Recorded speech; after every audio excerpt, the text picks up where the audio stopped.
Welcome back, everybody, to Gardens, the Untold Story. We got Andy Lopez, the Invisible Gardener. And don't forget, guys, he's got books on Amazon, so you should check those out. But Andy, let's jump right into it. You suggested we talk about regenerative agriculture today. So let's jump right into it, brother. Well, actually, we shouldn't call it agriculture because maybe it should call it regenerative growing, right? Okay. Because you can do the basic idea is to everything you do, whether you're doing a container, right, or in a raised bed. Hey, Mad Dog, or whether you do it in your backyard or it's a big giant farm, or whatever the amount of work you're doing, you always and regenerative is a cool word. It's a cool word. It's not the word I've always used sustainable, right? And there are throughout my lifetime, I think I've gone through a variety of different terms for that regenerative aspect of it. And one way I like regenerative because it mean that it regenerates, right? Yeah. Right. That's the idea, right? It keeps going, and so that's one reason why, especially if you're growing anything in containers, for example, the ideal scenario is use that same container growing over and over again because you have your own little biosystem going on in that container. Especially if you get good at knowing what your plant is. So if your plant happens to be our favorite plant, then you know what's a good environment for that. And they really love a rich soil that's active in producing nutrients all the time. You see what I'm saying? And it makes a big difference too in terms of how you grow because I myself, if you're growing outdoors, you're always going to have some type of indoor place. And one of the reasons for that, indoors. One of the reasons for that is that when you're growing outdoors, if you do it properly, you don't have to kill the plant. When I grew, I always grew them in containers, and what I did was I would bring the container in or out, depending on I want to give it as much sun as possible outside, and then bring it inside and put it under light to extend the light, right?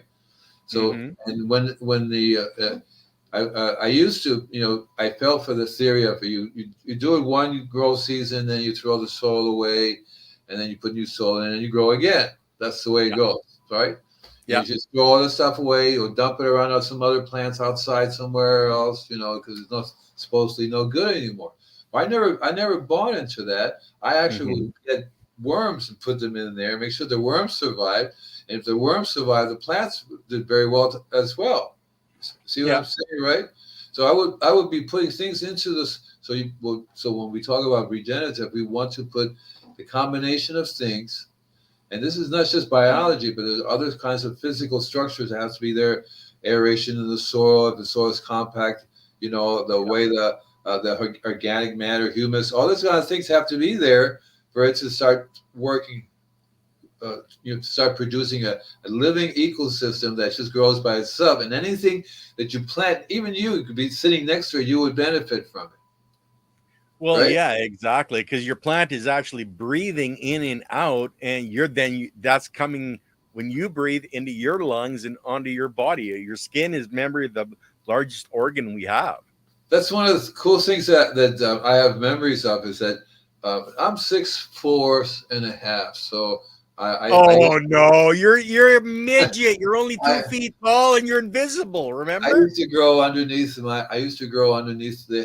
so our place was 2 stories up and 1 story down, and 1 story down basically was like a basement floor, but it also had a back room that they had dug out for lines and things to go through and pipes and whatever else. And so I cleared it out to the degree where I could walk around in it. I could stand up in that underground area.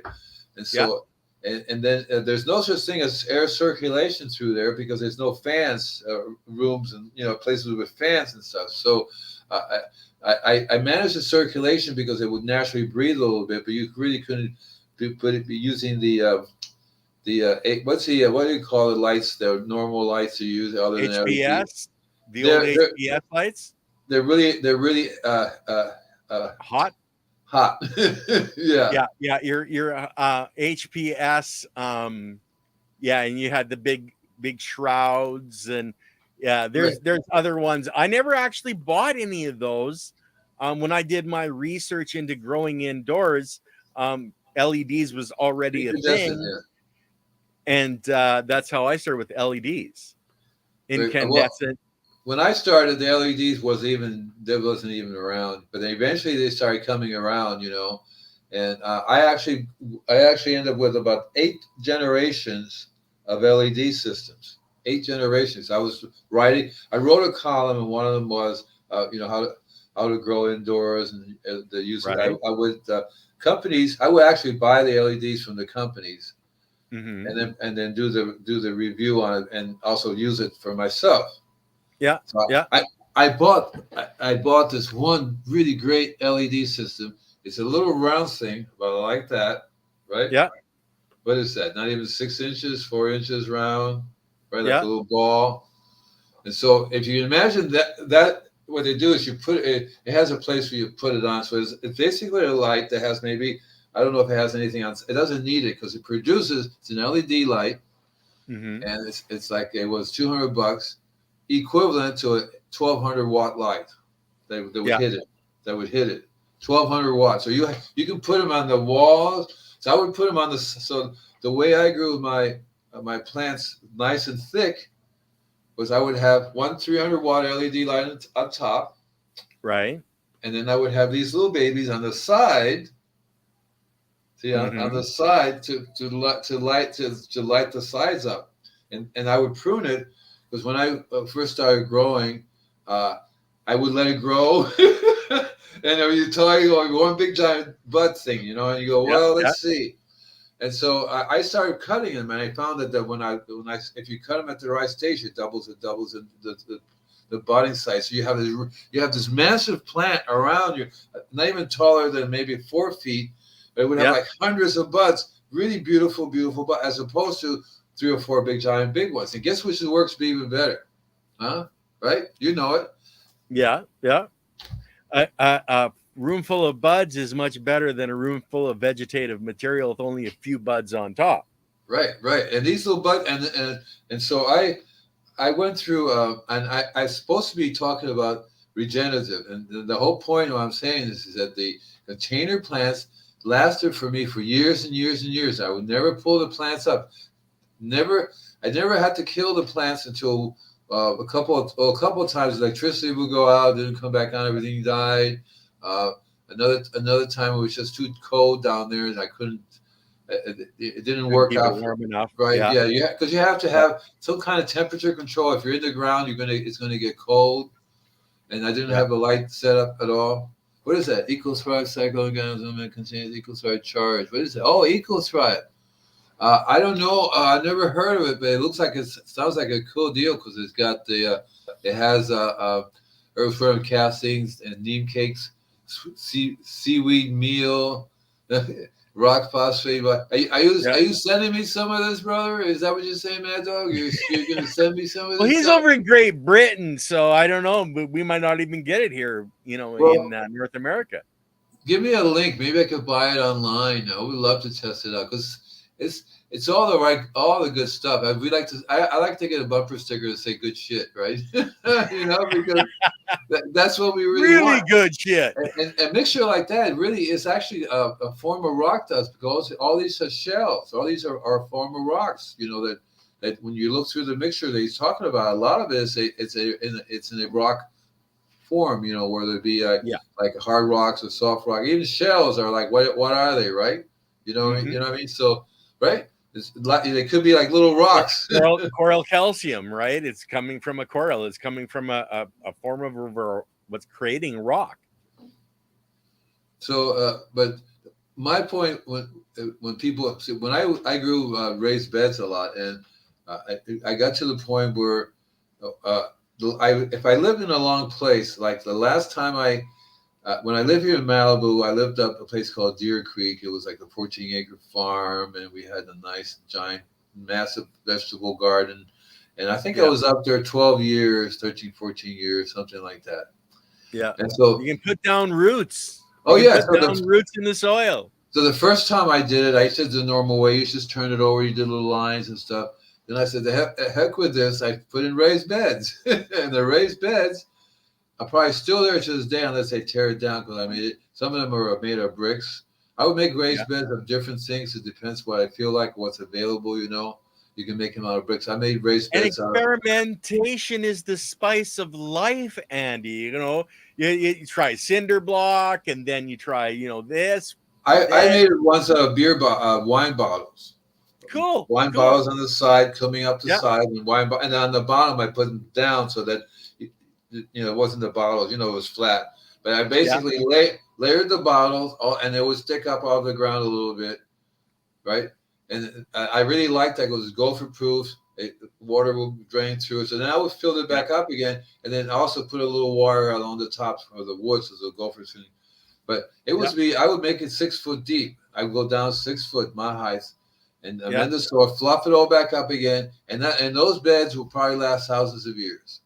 And you wouldn't have to do anything other than maintain a living ecosystem in there, right? The earthworms and so forth will be, and things will grow. They'll die and recompose again, right? They'll die and they can recompose, right? They'll generate their own little system down there. Whose dog is that? Dylan? That's Dylan. Yes. Yeah. Yeah. You got to come for a cuddle every once in a while. We raised Havanese, and they're known as the cuddle dog because they just want to spend time on your lap. That's nice. I miss my dog. My dog was a white boxer. Okay. That was the last dog. Her name was Violet. She was a white boxer. She lived up in Deer Creek when I lived up there, and she would chase the coyotes away. They would come down. They would come down and try to tease her. Hey, baby, you want to come with us? Want to have a good time? She said, "Hell no!" And you chased him away. You see this dog bouncing through the woods chasing after coyotes. Yeah. But we had so my whole thing that I learned from, and that's what I do too for homeowners. Okay, so homeowners, I'm trying to teach them. Gee, maybe it'd be really good if you was regenerative here or sustainable, or whatever you want to call it. Whereas what you're doing now is the opposite. It's literally the opposite. You're doing everything wrong to destroy everything as fast as possible, and then you want to know why everything is dying, or why there's disease, and why you have to water so much. Why do I have such a big water bill? I mean, it's absolutely ridiculous. Just the past few days alone, I talked to a variety of people who talk to me, and they say, well, my plants are getting yellow and they're dying, and there's nothing we could do about it. Oh my God, I don't know, what am I doing wrong? And I try to give it to them like a 10 or maybe, well, I think I got it down to 15 minutes. But I can basically would tell them, you don't have any soil. Let me get this straight. So you tell your gardener, rake everything up and haul it away. Every leaf that drops to the ground. I know I have a lady, I have a friend, I have another customer. That's what she does. As soon, she says, I want flowers everywhere. Okay, so I buy seeds. I get them going. I tell the seeds, look, this is your sanctuary. Grow, multiply, have families. We will take care of you. We'll do everything for you, right? So as soon as she said, oh, I like the flowers. They're beautiful. Then as soon as but your flowers, to go to seeds, you have to let them dry and then they fall back down, right? They have to go through that cycle. You just can't pull them and throw them away because there goes, right? So that's exactly what she did. She went through it. Had gardener come, raked half the garden away. I mean, hauled everything away. You hear the little book cry, help us, help us. You said we can live here. Oh my God. And there they went. And then what was left was beautiful, but the whole yard would have been done. She goes, you lady wants to have a meadow, right? Different flowers in the garden as opposed to a lawn. But the ghetto hippie here says nothing's replenishes, right? So we do have a question. Has he used purple non-sulfur bacteria before? We want to incorporate it more on our land. We currently use around and in duck pond. Non-sulfur bacteria. Oh, purple non-sulfur bacteria. I have no idea what he's talking about. Purple non-sulfur. That may be a question for Av and Leighton or Luna, guys, because I'm not sure how to answer that one. Explain that. Whoever wrote that, just say it. What is it? What does he think it is, or something? Just give me some idea of what is it, because I've never heard of that. I will look it up. I've actually heard of it, but I couldn't give purple non-sulfur bacteria. Yes. Purple. I'm writing it down. Non-sulfur. That's a key word right there. Sulfur. Yeah. And guys, we really Bacteria. want to remember to read the stuff out, because we are on a bunch of different podcast softwares where we have people listening and not watching the video. So if the guys want to come and watch the video, go to YouTube, Rumble. YouTube is live every week. So No, I don't know what purple non-sulfur bacteria is.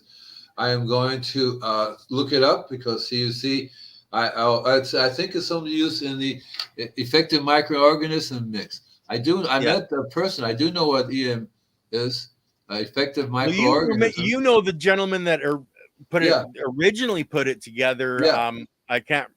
Yeah, can't remember I think it's a Korean name. I forget his name now, but I met him. Yeah. That brand. No, I actually am learning how to do that. That's a really cool system right there to use. It has its own particular type of organisms in it. There are a couple other ones that I'm learning, but the problem I'm having here is I really should be living on a farm, man, where I have a barn, a studio where I can do all my mixtures. I mean, for crying out loud, I'm living in a condo, doesn't have a yard or a backyard. My 2-car garage, my truck barely fits in that 2-car garage. Okay, it's like not used to the truck; it's used to California. When we're talking 2 cars, we're talking to the Lawson Minis here, especially in Malibu. The first week, I closed the garage door on my truck's tailgate. Yeah. Fit. I have to go up. I have padding up against the wall. Move up against the wall so it has about an inch that it comes down. And so I have a little tiny worm farm in the garage now because I have to be be able to continue making it. I make this liquid. I can't afford a shed in Malibu. Well, yes, you can. The shed's only $5,000 and no water, no outhouse. But basically, you get a little pad, and you still got to pay another $10,000 for the key to get out because it's all fenced in. No, it's hard. That's why I work there, because people have more money than God. Okay, this one lady spent $25 million. She says, I'd rather spend it on this and then pay the taxes. So great. I can't say anything bad against them because that's the reason why I'm able to survive, because these people have major properties and they value their property and they value me, Well, and you're starting to do call-ins where people are sending you pictures and maybe video, right? So that I think that's being able to do your business from home or diagnose and charge for that diagnosis. I think that's the way to go, man. Yeah. I was calling them virtual house calls, but now I call them virtual consultations. And so they are lucky to have you, Andy. Any of you guys can always do a virtual consultation, and the whole thing would be, here's the thought. Just mention it's a biology, and the consultation is free. Okay, we'll do that. That would be cool. I'd love to do that. Okay, yeah. Right. It's all about the biology. All you gotta do is go to my website. I would like to have a virtual consultation, and I heard you from It's a Biology, and bingo, we'll be talk buddies forever. We just have to do it, in between everybody else. That's all. It's just like what we're doing now. And you can take a video of your plant or whatever the issue is, inside, outside. It's a long process because people. See, you guys that are listening are already way miles ahead of the average. These people. Another lady calls me up. Okay, she says, "My aloe vera." She says, "My aloe vera plant is turning yellow and dying, and I don't know what's wrong with it because I've been feeding it. I don't know what to feed it. So I give it water, lots and lots of water, and it's turning yellow. It's getting mushy, and there are ants everywhere. What should I do? What's wrong?" I'm going, holy cow. I was going to say, lady, let me see your pulse. What is going on? Because and people are that way. They have the faintest idea. No idea. Yeah. Right here in Malibu, it's gotten 81 degrees, which is not normal for Malibu. It never goes higher in the 70s. It's going to be up 85, something like that, And this is just August is starting, so it's 100 and something out there in the valley, 102, 109, all those different things. But it's really super hot and super dry. Forget about one lady called me up in the valley. She says, I used to have fruit trees. I used to have plums. Now these are not plums, but these are prunes. Because the fruit grow and they literally shrink. They shrink, shrivel from the heat. Well, that's what so this particular case, the watering is because what happens is that people in California, the soil is clay. It's clay. Yeah. It's not soil as a farmer would know dirt. what soil is like. It's clay. Yeah. Literally clay. I mean, and I tell people, you know what happens if you take clay and water and mix it up and then heat it? You get porcelain. You get an Oya pot. You put the Oya pot in the ground to help water, The Oya pot? What's that? Is that the name of it? Those are clay pots that the Mexicans will put in the ground or in dry area farming, and you put water in there because the clay will actually allow the water to seep into the soil over time. I wish that would be true in the soil here because the clay doesn't. But this clay, the clay won't because the clay platelets are too tightly packed. Right, and then when it gets baked together, they become very super hard, and nothing goes through that. That's called hard pan, by the way. See, and nothing goes through air, nutrients, even the root systems. If you happen to be roots and you're unlucky to be on the other side of that, you're going to die because your root systems will get cut off. The roots will be short, and it doesn't work. And that's what's going on now with a lot of these people. And what I'm trying to do is I'm trying to explain to them: stop taking away your trash. Your green trash. It's not trash. Get yourself a shredder. Get a shredder, And if you learn how to do the composting thing, and if everything you buy can be compostable in lots of different ways, that you can actually run it through different creatures, so to speak, that you can eat. Now, happy history. No. Whoa. No. That's for Luna and Alexandria to talk to you about. Not this Thursday, so not tomorrow.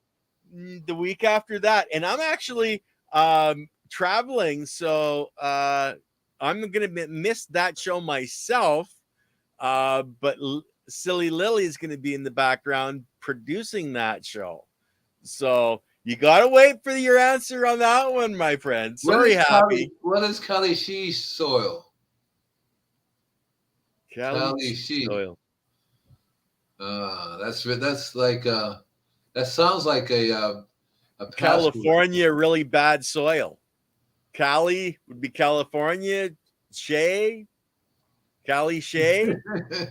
I don't know. It's not soil. People think because it's something that looks like it's on the ground, it's not soil.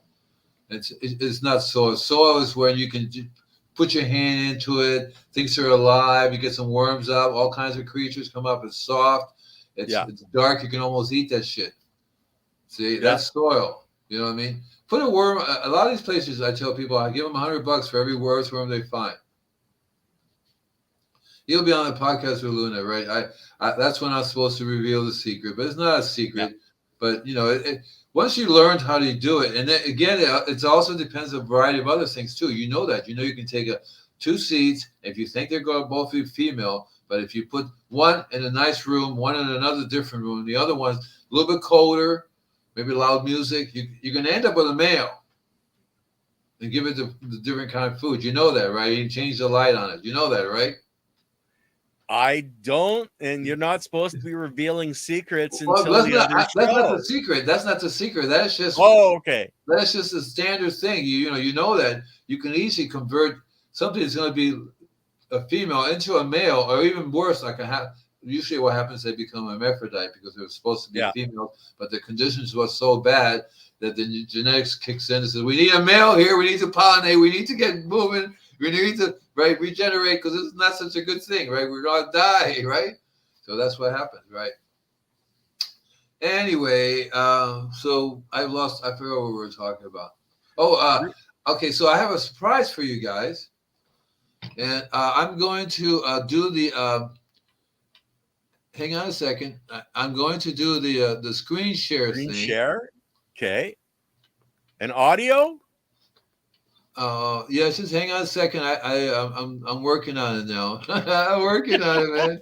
I'm working on it. Okay, so I'm going to do the present screen share. It has the audio already clicked on there Okay. to the window. Um,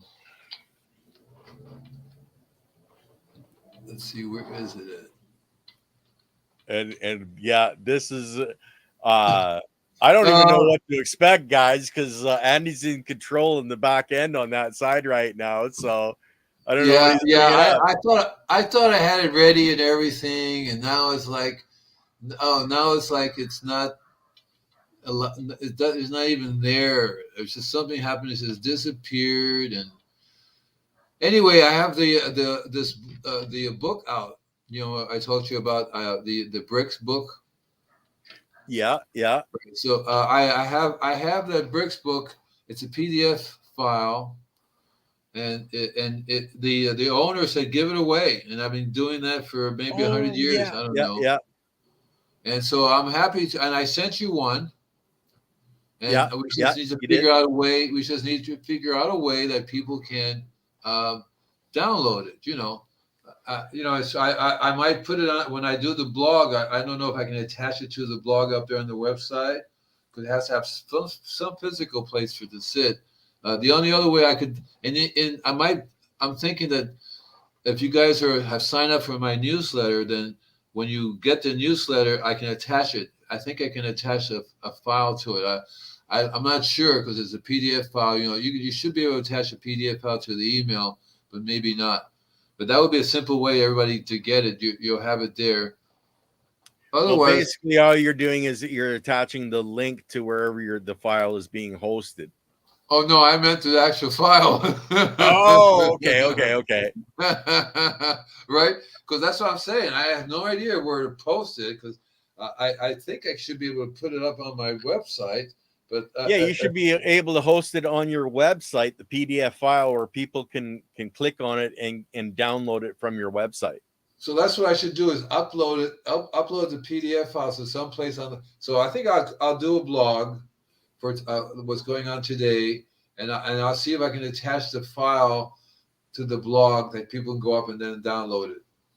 Yeah, yeah. Okay, I'll see if I can do that because it's a really cool file. It tells you it covers vegetables, fruit trees, and it does a really easy system of learning. Uh, how to tell what bricks level it should be at, and the whole thing is you can do it for anything, including the Mary Jane plan. That's what you guys should get key into. And unfortunately, I can't say that I actually did it for that. I mean, I did it. I did the bricks thing for other people, and I suppose thinking back, gee, I should have done it on my own plants, right? And my own Mary Jane plants, see what kind of bricks level they are. Yeah. But so I can't. I've just thought of that just now. Shit, I didn't do that. Because I go out, I take it out with me, but I guess when I bring it home, and it never even occurred to me to measure because it's only recently that I started thinking about maybe you should use the refractometer on your Mary Jane plant because throughout my growing experience, I never really did it.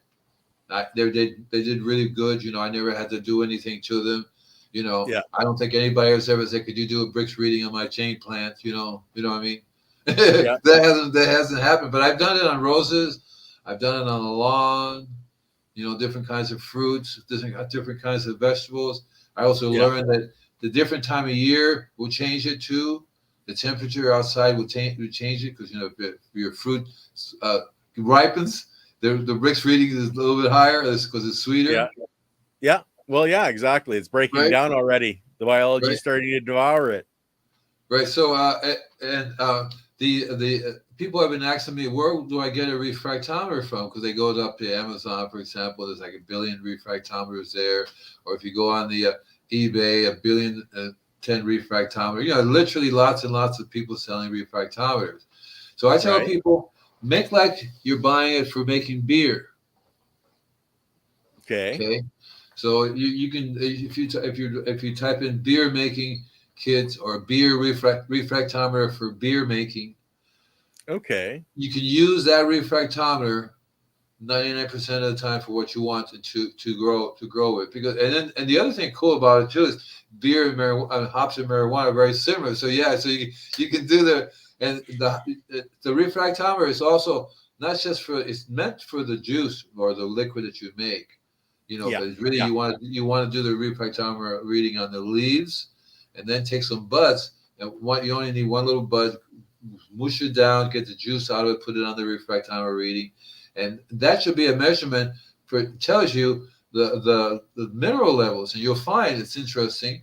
And I know this for, because I key into minerals for when I go out to people's properties, when I do the roses, anything I do, behind in my background is minerals, minerals, minerals. You know, minerals. You want to be able to start getting them the minerals, and I've learned to. There's two ways to do it. The best way is Mother Nature. The best way is to let Mother Nature provide the minerals.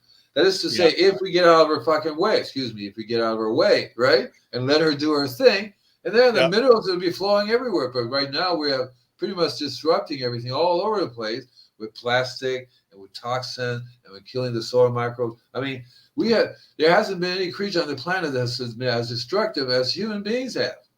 You know, the dinosaurs, all these creatures have been around for billions of years, millions of years. They haven't done nearly as much as we have done in what, a few hundred, not even 100,000, right? Yeah. Amen, brother. Amen. Amen. Awful, isn't it? No. What was I talking about, man? What was I talking about?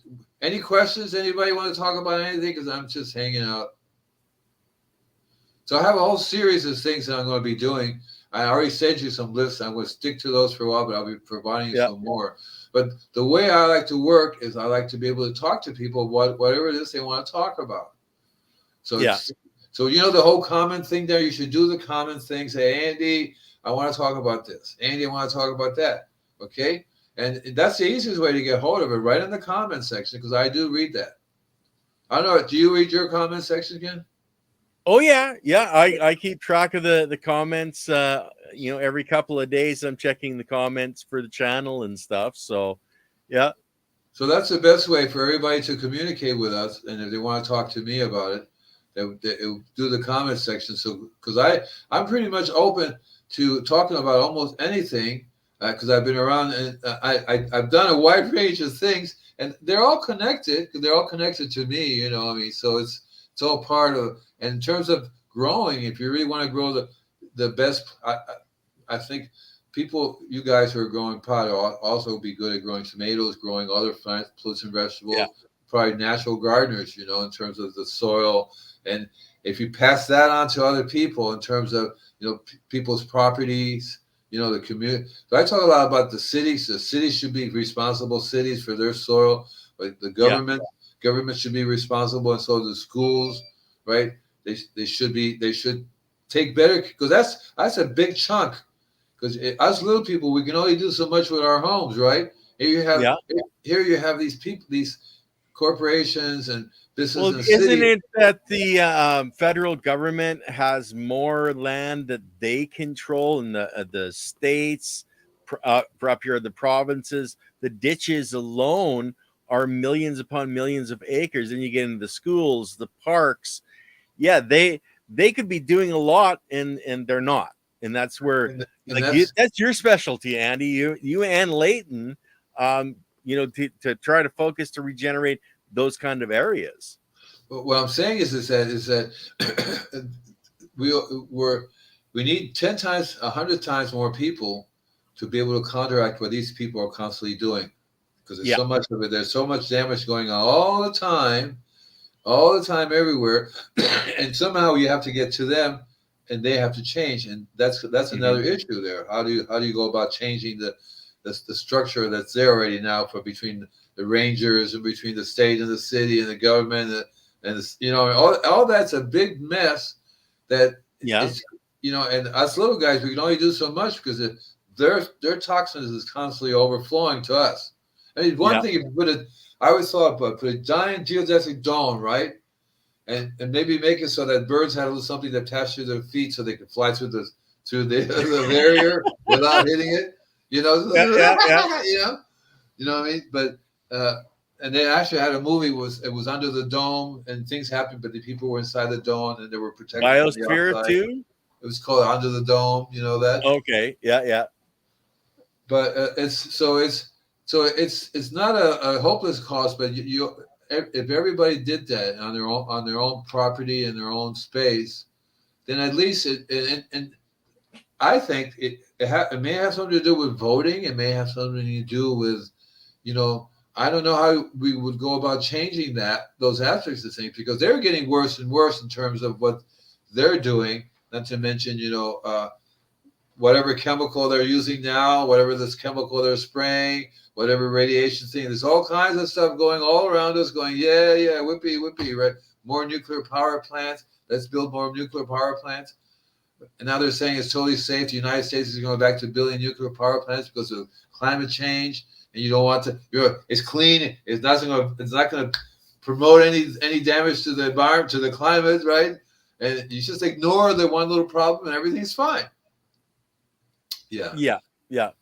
Well, there's a lot of research into different forms of energy now, and I think it's just a matter of time before some of that technology gets out. But the only way to change what those types of people and corporations are doing, enough people have to get together and say, that's enough. That's why we talk and preach caring, sharing, and community. We have to come together as communities. And like mainly here, we're talking, the guys in our chat, our live chat, are mainly for cannabis, but that's not been your focus, Andy. You've been focused really on regenerating everybody's backyards, etc. But consuming a lot of cannabis. Like you court-martialed 14 times in the military for smoking weed back in Vietnam. So a lot of what you do, most people don't understand. And your history, your mother being a shaman, you being a shaman working with crystals, etc. There's stuff that my I'm amazed that you know. because that's a man. It would be like a shaman. Okay, a shaman. Shawoman. Okay, yeah. I don't think it's I don't think shaman would be the correct term for her. Because it was a whole different, it's a religion between Christianity and Buddhism. So somewhere in there, they got blended together, right? So they don't do shaman. They have all kinds of weird names for the priests, right? You know what I mean? Yeah. But thank you. I've been doing a lot of stuff, and I've only really started because I can. Let's see. If my dog figures out air is clean, only smoking causes cancer. One of what he says to folks that don't smoke and get cancer. There are a lot of people cancer doesn't just come from smoking.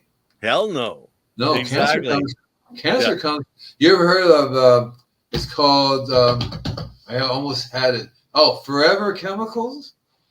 Oh yes, those things like the aluminum that's in the air and the soil. They're called Forever Chemicals. That means they'll be around forever. It's forever is a really long time to be saying something's going to be around like that. And it's like, holy cow! And there's tons, and we do more and more stuff. See, to me, cancer. There are lots of different kinds of cancer, and different. Yeah. The main reason what causes cancer in your body is because you have disrupted your electromagnetic system that normally should be functioning. If that's not functioning, then your energy can't flow properly. If the energy doesn't flow properly, you're going to end up getting one problem, one disease, or another. And I was in a food-only diet for a long time. Cells are in your body. Okay, they're in our bodies. It's if we get so far out of balance that our biology activates them. Like they're there. Every disease is in our bodies. It's just waiting for the proper conditions to become active. And the body is very cool, interesting, because if it says, we're done, okay, now disease is coming. And disease is, okay, you're done, fine. Well, microradiation from Wi-Fi, right. Exactly. Well, yeah, let me tell you something really interesting about the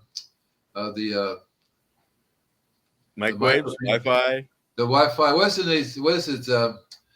What is it? 6G? Where are we at now? 5G, right? I think we're still at 5G. I think I don't even have 3G out here. The military has 6G now.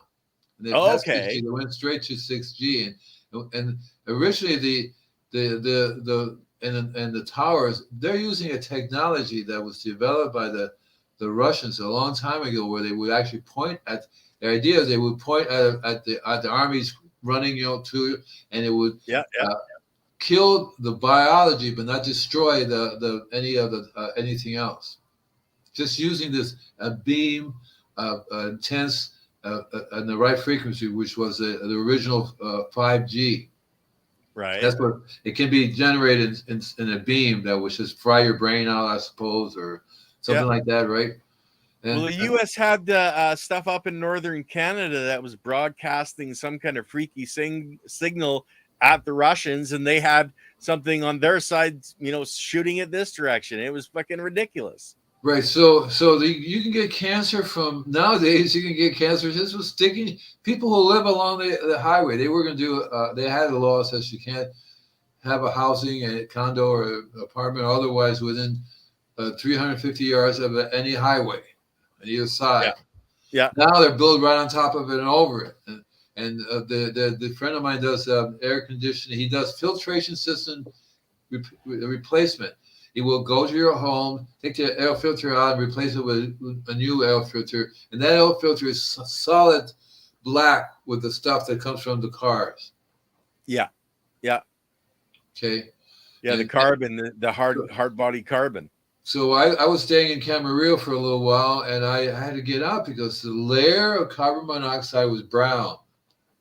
Yeah. The layer was a sooty brown. And the cars were concentrated of that because my idea was to come up with an air filtration system for the car, because what happens is it comes into the air and you collects it in your car. You're 10 times more toxic in your car for the toxins that you would be outside. What does he say? What was that? Yes, both sides are being abused by the war the governments run for profit and control. Right. The whole, I'm not even going to get into that because it's such a very weird thing. But, what's really going on is that we're going through a change in, if you understand how the Aquarian age and the Piscean age and how these different ages work, we're literally going from the Piscean age into the Aquarian age. So it's a whole different structure. It's a whole different system of energy. We're actually about 7 degrees in the Aquarian age now. We're overlapping the Piscean age. You know what it means? So if you're fishes, the Piscean age, you think of fishes swimming in the water. The Aquarian age, you think of fishes, but those fishes don't swim in the water. They fly in the air. So there's a big little difference thing going on there. And so that's what's going on. And the fishes are basically the how one fish leads them all. Well, that's what the corporation and that's what the rule is. The few will lead the many. Yeah. Whereas in the Aquarian age, we're all equal. Well, I think what we're seeing right now is the destructuring of their system, moving in hopefully better for us in an energetic way. And that system's going to disappear, and it's going to be more back to caring, sharing, and living in your community. The problem with that is that they don't just destroy themselves. They destroy everything around them for miles and miles and miles and miles. They want to take the whole planet with them. To the point where, to the point where an alien will come back 10,000 years from now and look at the ashes and go, what the hell happened here? It's fine if they want to blow themselves up. On TV, the guy's body will poof. There he went. They just want to take us with them and our whole planet as well. Every living thing and what they consider to be non-living, the whole Earth is a very interesting spot because the whole Earth is really about the biology. That's what it's all about. That's literally what it's all about. The biology. Yeah. The body is so unique on this planet system, and biologies are very delicate. They do not like me. They do not like junk food. They can't just handle this shit. And we have become so good at producing toxin. That's ridiculous. We have become so good at destruction.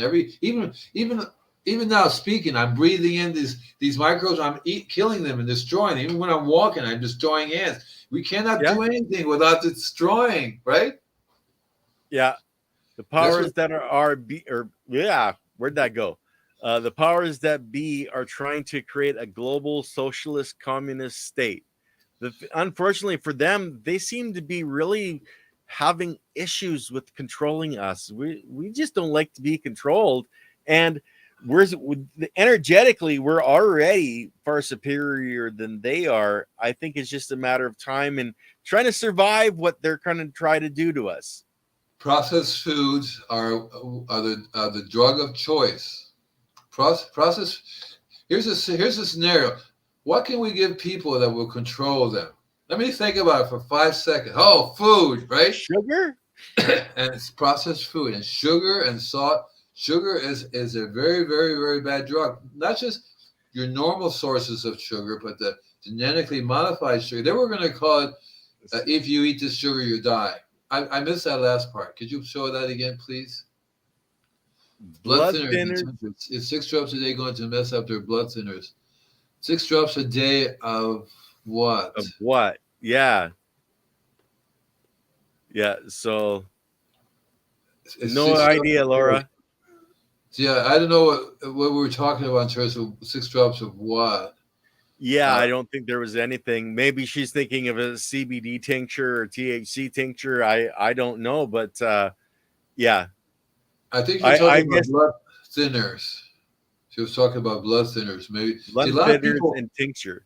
A lot of people, what happens with them is that they don't know that the food is totally toxic to them, but it's made so you don't die right away. Tincture, right? It's a tincture. I'm not sure what we're talking about. 150 proof in cannabis. What does that mean? Yeah, I'm not sure what that means either, Laura. I think she's saying that we can take that 6 drops of that. Well, I think she wants to know if it's going to affect somebody's blood sugar medicine, like a diabetic. They worry won't use tincture. Yeah. I think maybe we missed something earlier when she was typing. Yeah, I think we missed something. Too many zombies collect. Alcohol tincture. No, that is not good for this person. No. I would not do that in that, because that's going to cause even more problems. We were just talking about sugar, and alcohol is sugar, and 150 proof is concentrated sugar, and your body's going to go, what the heck, and either go straight to your brain. It goes right to your brain, and then the liver and kidney and all the other organs have to get together and go, what is going on? I don't know, but here she comes again, and it's not good, and it really screws up your brain. I've been trying to tell that to people for a long time, in terms of, when they start having, I call it brain farts. Right. Yeah.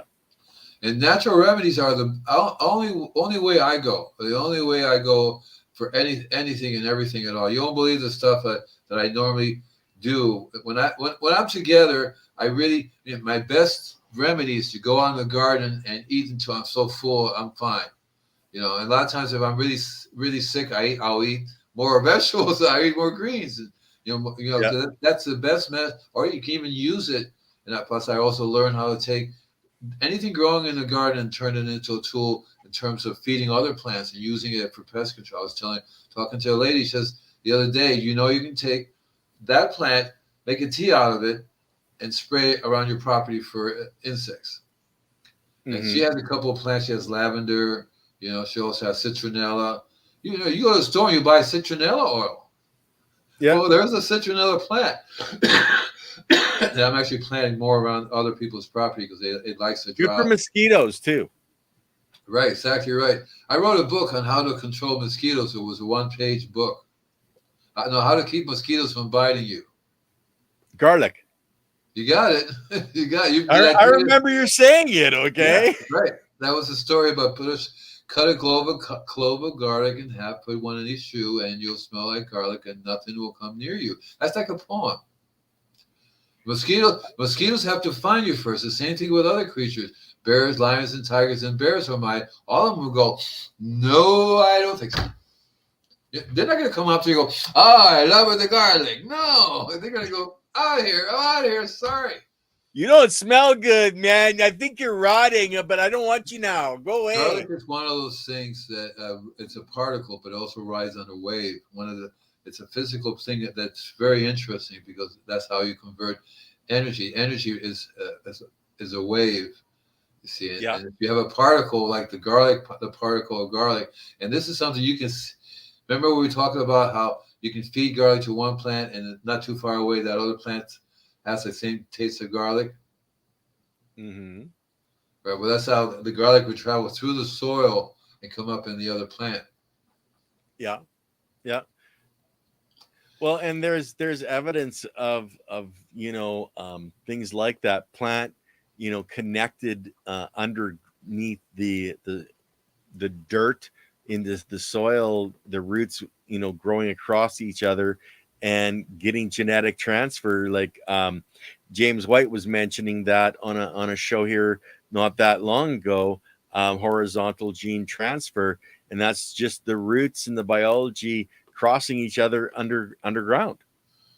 And I don't have to be a scientist to go, well, what if all these roots were intertwined? And that's what they do. They're all intertwined together, become a tight net. And there's no way they're like, oh, don't touch me. Don't touch me. No, they communicate. They, Yeah. they, they evolve together, and so it's one system. It cannot be anything else but one. So it's like one One consciousness, right? living system. One Yeah. living system, exactly right. And as soon as you realize that anything you do one part affects the other part. That's why people say, I have a sick tree, just spray it. I go, well, I can't. You want me to heal your finger? I have to work on your whole body because it's one system. I can't ignore your body and try to tell your finger everything's fine. Yeah. Yeah. Right. So it's the same thing. People's property. That tree is that finger. Mm-hmm. And the finger is connected to the hand, but the hand is not, it's not it's not connecting with the rest of the body because there's something wrong going on with the hand or whatever else is going on. Mm-hmm. That's what the people's property is, and that's what I have a hard time with that always, because for one thing, people's property goes through different people. So when somebody will leave, no person will come in. I don't care about that, So it's nothing really ever long lasting. So you have to basically do it just for today. Live cha la la la, live for today. Just have to live for now, and that's basically it. Teach people how to survive now. If they're lucky to have property, start using it. You really need to start growing your own food. Do it in such a way that it's not a task to keep it going, but you go for the ride. Once you get it going, right, you're in it for the ride. And I wonder, Earth or space, we don't know the Earth even.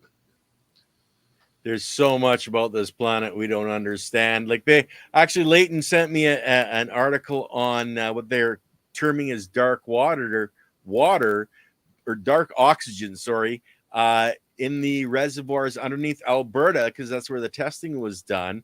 They're finding that the biology in those reservoirs is actually producing oxygen. And so there's aerobic bacteria and biology living at those depths where we never thought that was actually possible. We thought it would all be anaerobic biology, but no, they've proven it. I'm actually going to reach out to the two scientists that did the paper and try to get them to come on. Cool. Because that's to me. I was telling somebody else just the other day. This Earth here happens to be a very unique system in this whole solar system, and possibly even this galaxy, because that's the way. The nexus point, I think, would be a good terminology for our galaxy. A nexus point. Yeah. Well, we have energetic flows and lines on our planet. Well, that kind of stuff exists in our universe. We happen to be a nexus point. Right. Exactly. We're very Cool. Our species and our biology is very special. It really is. It really is. But and it's so weird because we're ignoring that. We're just acting as if nothing's going on, and we go pee outside and destroy things and just do whatever we want to with chemicals. I mean, I've never seen so much toxins everywhere. It's very difficult to even go out in the car. One reason why I live along the beach is like I stick my head out, ocean air, okay, but if I go inland just a little bit, I need a face mask. I really need I need a space suit because my skin. You want to be a bubble boy? Come on. Exactly.